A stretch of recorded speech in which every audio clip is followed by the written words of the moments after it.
ليه الاهلي يوافق على قرار الغاء الهبوط؟ هل عشان الاسماعيلي ما ينزلش وما ينفعش نلعب دوري من غير الاسماعيلي، ولا ليه؟ سؤال بيسأله كل جمهور الكرة في مصر.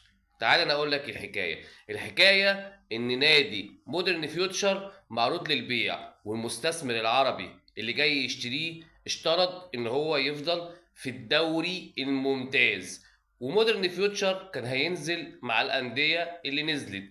الموضوع بقى ايه؟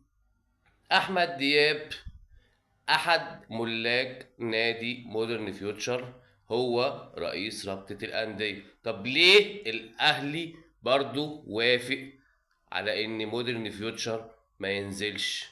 تبادل مصالح يا باشا. جمهور الإسماعيلي ما يضحكش عليكم ويتقال لكم إن الأهلي وافق عشان خاطر هو بيحب الإسماعيلي. سلام.